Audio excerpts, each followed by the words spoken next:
पढ़ाई के दौरान हम पढ़ाई के दबाव से कैसे बचे। हम एक डॉक्टर से मिले कुछ शारीरिक समस्याओं की वजह से, तो उन्होंने स्ट्रेस को ही मूल कारण बताया। हाँ ये तो है भाई, स्ट्रेस जो है ना वो साइकोसोमेटिक मामला है। स्ट्रेस एक समय तक केवल दिमाग खराब करता है, एक समय के बाद उससे सिम्टम्स बॉडी में आने लगते हैं।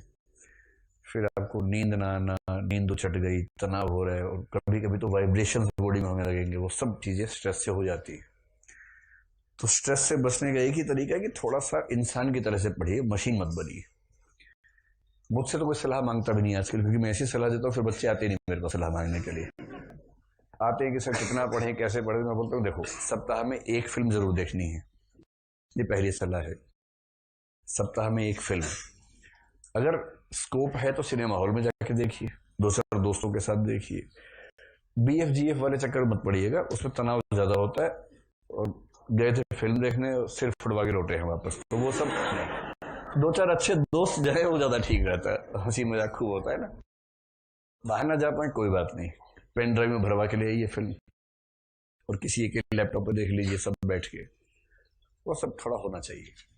दिन में कम से कम 1 घंटा बिचिंग कीजिए, बिचिंग, शुद्ध बिचिंग, उसमें कोई मिलावट नहीं होनी चाहिए। बिचिंग समझते हैं? बिचिंग का मतलब क्या? गप, गप पे लड़ाना, एकदम शुद्ध गप। उसमें ये नहीं कि अंतर्राष्ट्रीय संबंधों में बातचीत करेंगे, वो सब नहीं। अंतर्राष्ट्रीय संबंधों में करना भी है तो उन वाले संबंधों पे कि ट्रम्प का किससे चल रहा है, इस तरह का, वो वाले अंतर्राष्ट्रीय संबंध। ये वाले अंतर्राष्ट्रीय संबंध नहीं कि इराक में क्या हुआ, सीरिया में क्या हुआ, वो सब नहीं। जब आप शुद्ध प्योर गपबाजी कर लेंगे 1 घंटा ना, तो मन इतना प्रफुल्लित हो जाता है उसके बाद, फिर पढ़ेंगे तो अच्छा लगेगा। और सफलता का बहुत तनाव मत लीजिए। वो कह गए हैं, तुलसी ने भी कही है ये बात, वैसे भी आती है कि चिंता वाकी कीजिए जो अनहोनी होए, अनहोनी होनी नहीं, होनी ही सो होए। तो चिंता उसकी करो जो अनहोनी है, और अनहोनी है तो हो ही नहीं सकती है, क्योंकि होना वही है जो होना है। तो नियतिवाद के अपने फायदे भी है। ये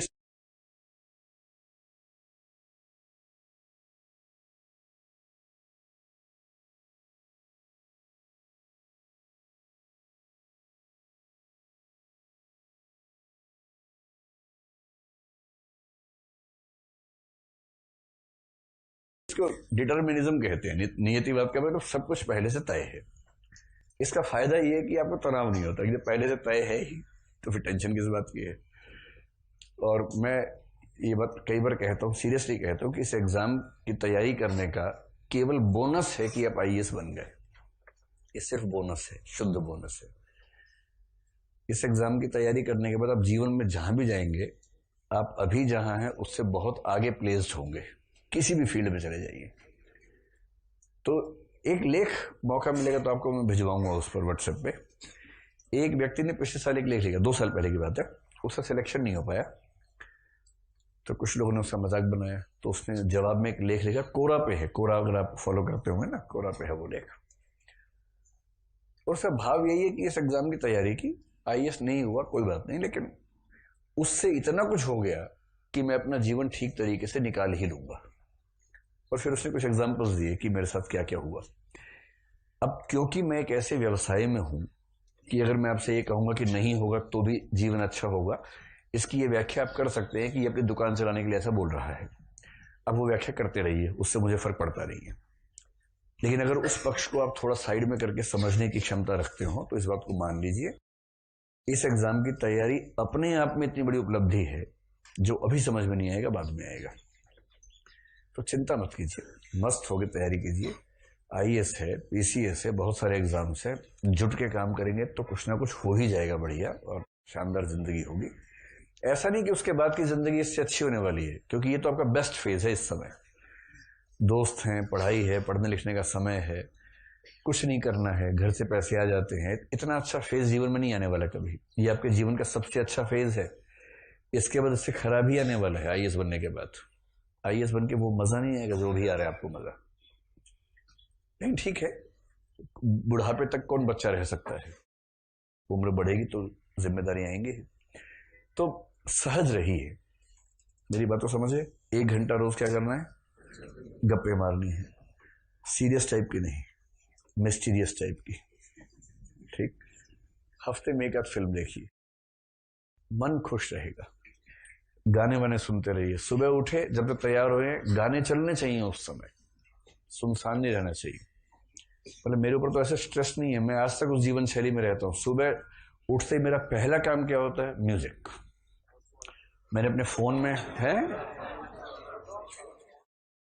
प्लेलिस्ट है बहुत सारी, मैंने फोन में बना रखी है, गाना.com पे, savan.com पे बना रखी है अपनी प्लेलिस्ट। तो उसमें एक प्लेलिस्ट का नाम है गजल्स, एक का नाम है भजन्स, एक का नाम है पार्टी, एक का नाम है जिम, इस तरह से।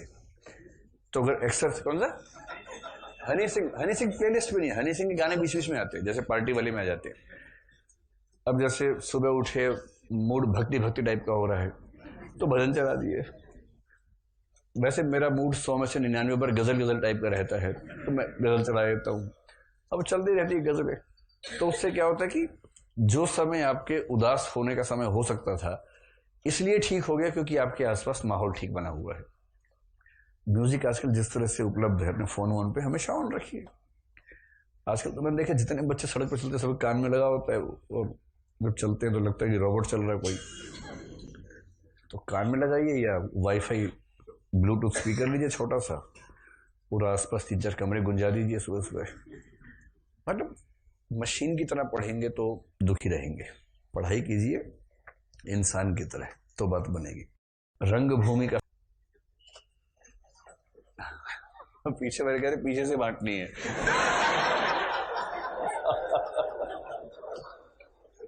अच्छा, हर क्लास में सबसे पीछे बैठने वालों को एक खास चरित्र होता है, आप देखेंगे वो सबसे जिंदा दिल, सबसे शरारती, चंचल, बदमाश, वो जो बच्चे होते हैं, तेज भी। हाँ, मतलब मेरा ख्याल है कि उनमें से कुछ बहुत ब्रिलियंट भी होते हैं जो सबसे पीछे बैठते हैं।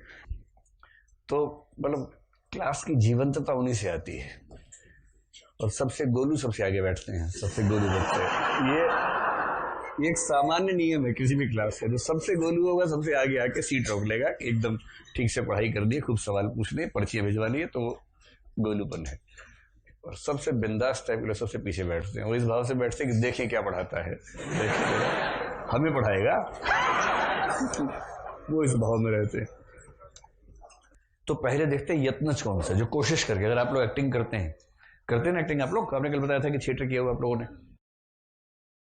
तो वाचिक का मतलब है वह अभिनय जो बोल कर किया जाए, जिसका बेसिक मतलब हुआ डायलॉग डिलीवरी। अभिनय का वह हिस्सा जो बोलकर होता है। आप देखें कुछ लोगों की डायलॉग डिलीवरी इतनी शानदार होती है, आपको लगता है क्या बोलता है यार, क्या बोलती है, मजा ही आ जाता है। तो हिंदी सिनेमा में ऐसा कोई बताइए जो बोलता हो तो आपकी रोमांच हो जाता हो, क्या बोला है इसने। अमिताभ बच्चन है और नाना पाटेकर है, वाह। मनीष कौन है? मनोज वाजपेयी, ठीक है, मनोज वाजपेयी। अब क्योंकि टॉपिक आपके ज्ञान का भरा हुआ है, इसमें आपका ज्ञान भरा है, इसलिए सबको लग रहा है कि आज तक क्लास में ये बोला, आज पहली बार मेरे काम का सवाल पूछा गया, तो आज मैं अपनी हर सांस का इतिहास लिख ही देता हूं।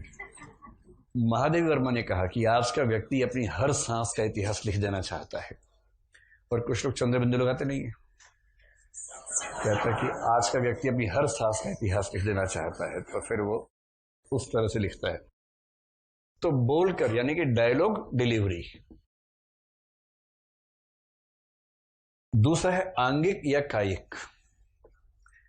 इसका मतलब शरीर के अंगों की अभिव्यक्तियां, शरीर के माध्यम से जो अभिव्यक्तियां की जाएंगी। आई मूवमेंट से हो सकता है, हैंड मूवमेंट हो सकता है, लेग मूवमेंट हो सकता है, नेक मूवमेंट हो सकता है। तो चेहरे से और शरीर के बाकी अंगों की मूवमेंट से जो अभिव्यक्ति होती है उसको बोलते हैं आंगिक या कायिक। जैसे खलनायक चिल्ला रहा है, जान से मार दूंगा, काट दूंगा, ये कर दूंगा, और नायक मुस्कुरा रहा है। देखो हवा चल रही है, दीवार के पास खड़े हो जाओ, वहां से गाली दो। तो अब इसके बाद क्या है कहने को बचा। लेकिन बोलने वाली बात नहीं, पहले मुस्कुराने वाले बात। जो मुस्कुराया है वो क्या है? आंगिक है। और उसके बाद जब एक डायलॉग बोल दिया वो वाचिक हो गया। साथ साथ चलते हैं ना आंगिक भी। जैसे रामचरितमानस का एक प्रसंग है, राम और लक्ष्मण गए हुए हैं और वो धनुष राम ने उठा लिया है। रावण गया, बहुत सारे लोग धनुष यूं कर रहे हैं, उनसे हिल नहीं रहा है, पता नहीं क्या उस धनुष में है। बड़ी मजेदार व्याख्या है। एक बार दशरथ के कमरे में सीता जी गई, धनुष रखा हुआ था, उन्होंने धनुष उठाया, नीचे सफाई की, आ गई बाहर। जनक गलत बोल गया, जनक के कमरे में। तो एक प्रसंग आता है कि सीता जी धनुष को आराम से उठा लेती हैं, रावण नहीं उठा पाया और रावण ने सीता जी को उठा लिया। तो ये बड़ा कॉन्ट्राडिक्शन सा मुझे लगता है कई बार कि ये कैसे हो रहा है। आपने सुना ना कि सीता ने धनुष को उठा लिया है, रावण नहीं उठा पाया, लेकिन रावण सीता का अपहरण करके ले गया। बड़ा यूनिक सा लगता है। बहरहाल रावण और रावण के बहुत सारे दोस्त हैं, सबने बहुत प्रयास किया, धनुष नहीं उठा। फिर राम गए, फिर बिजलियां चमकी आसपास बहुत देर तक। सीता जी, तुलसीदास बड़े स्मार्ट आदमी थे, उन्होंने दिखा दिया कि सीता के मन में प्रेम का भाव पहले ही आ गया था राम को लेकर। पहले ऐसा नहीं आता है, तुलसीदास ने पहली बार रखा। तुलसीदास स्मार्ट आदमी थे ना, तो उन्होंने क्या किया, धनुष से एक दिन पहले जनक वाटिका में दोनों को मिलवा दिया आपस में। राम जा रहे थे, सामने सीता दिख गई, झुरमुट के पीछे। सीता को देखा राम ने, लक्ष्मण ने राम का मुंह देखा भैया पहली बार डूबे हैं। वरना राम बड़े सीरियस टाइप के आदमी है ना, राम ऐसी बातों में डूबते है नहीं, कृष्ण थोड़ा ना है, राम है। तो लक्ष्मण को लगा कि पहली बार भैया के चेहरे पर यह भाव देख रहा हूं, तो कुछ करना होगा इसके लिए। तो लक्ष्मण चुप है कि भैया थोड़ा व्यस्त ही रहे इस समय। लेकिन लक्ष्मण मजे लेने के लिए पूछ रहे कुछ कि भैया वो जो काम था, भैया वो जो कल है उसके अभ्यास कर रहा है, भैया जिम जाना है। तो राम की नजर वही है पूरी तरह से। तो राम बेचारे हाँ हूँ ऐसे ऐसे टाल रहे हैं। तुलसीदास कैमरा लेके पीछे खड़े हुए, तो उन्होंने उस पर भी एक लिख दिया है, राम का रूप नहीं, ये तो सीता वाला है कि राम सीता का चेहरा निहार रहे हैं, लक्ष्मण पूछे जा रहे हैं, तो हाँ हूँ करके उनको टरका रहे हैं। इस तरह का प्रसंग है। तो राम के मन में अलग जग गई है कि अब तो धनुष उठाना ही होगा। सीता के मन में भी है। सीता ने पूछा अपनी सहेली से, ये कौन है इतना स्मार्ट सा मुंडा? तो उस लड़के ने कहा, ये राम है, अयोध्या से हैं। बोले यार ये उठा लेगा तो मजा आ जाएगा। क्योंकि भाई सीता बेचारी क्या करे, आप सीता का कष्ट समझिए। सीता का कह रहे हैं स्वयंवर थोड़ा है। स्वयंवर का इतना ही मतलब है कि जो पहलवान धनुष उठा लेगा सीता उसकी होगी। इसमें सीता की चॉइस कहां है? ये दंगल टाइप का मामला है। कह रहे स्वयंवर का मतलब खुद अपना वर चुनो, जिसमें स्वयं कहां पर है? दंगल टाइप का है, जो उठा लेगा वो भी सबसे पहले जो उठा लेगा। अब कोई यार राक्षस टाइप का सीता के भाई भगवान ये ना उठाए, भगवान ये ना उठाए, क्या करे बेचारी, उसका भाई सोचिए आप। और राम इतने क्यूट से हैं देखने में, चॉकलेटी किस्म के लग रहे हैं, तो उन्होंने कहा ये उठा ले। तो फिर सीता की मुराद पूरी हुई। राम ने उठाया, तोड़े दिया कि ले। लक्ष्मण नारे लगा दिया। उसके बाद राम भैया की जय, सीता भाभी की जय। लक्ष्मण तो शरारती आदमी है ना, तो लक्ष्मण तो उसी मूड में। अब उसके बाद क्या हुआ कि जब ये हो गया, उन्हीं यात्राओं में परशुराम जी सामने आ गए। परशुराम को बहुत गुस्सा आ रहा है। उसने राम लक्ष्मण को कस के डांटना शुरू किया। राम विनम्र है, बहुत उदात्त है ना। परशुराम डांटे, राम तुमने ये कर दिया, राम तुमने वो कर दिया, तुम ठीक नहीं हो, तुम बेम दो। राम को अच्छे से पता है कि एक झापड़ मार दिया अगर मैंने, ये उठ नहीं पाएगा उसके बाद। राम को अच्छे से पता है।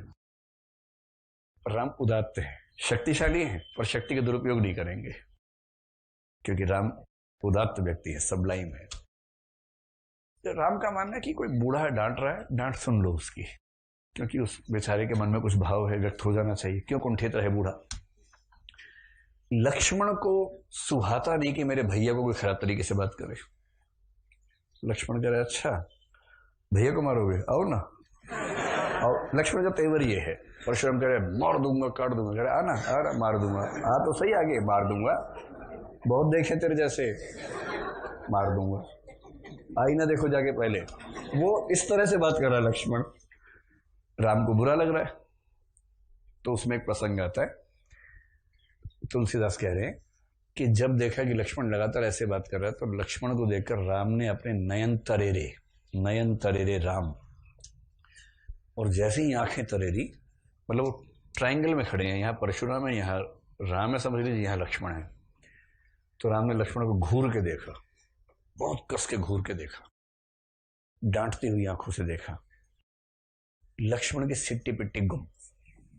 राम के सामने नहीं चलती किसी के लिए। अगर राम ने गुस्से से देख लिया, इसको लग रहा सारा कॉन्फिडेंस खत्म हो गया इसका। वरना तो परशुराम को कहाँ खदेड़ गया था लक्ष्मण अकेला, लेकिन राम ने गुस्से से देख लिया, अब नहीं चलेगी इसकी। और भीगी बिल्ली बनके चुपचाप राम के पीछे के खड़े हो गए लक्ष्मण। और कैमरा किसके हाथ में था? तुलसीदास के हाथ में था। रिकॉर्डिंग की है, लाइव रिकॉर्डिंग कर ली। तो ये कौन सा अनुभव है? आंगिक या कायिक? राम ने अपनी आंखों से घूर के देखा और लक्ष्मण चुपचाप पीछे के खड़े हो गए।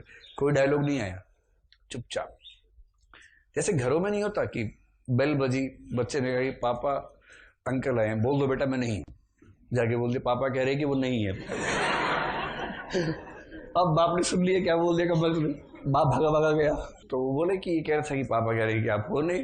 बच्चा तो मजाक करता रहता। फिर बच्चे को देखा घूर के, बाद इसका भाव ये कि जा नहीं तो चला जाइए, तो तेरा मैं सही कर तू, तेरा सैंडविच बनाऊंगा। अब ऐसे में क्या बोले बाप बेचारा, इशारे से बोलता है कि बेटा कोई बात नहीं, तेरा भी समय आया, मेरा भी समय आएगा, आधे घंटे बाद आएगा मेरा समय, तैयारी करो तुम, चिमटा विमटा तैयार करो गर्म करके, फिर बताएंगे।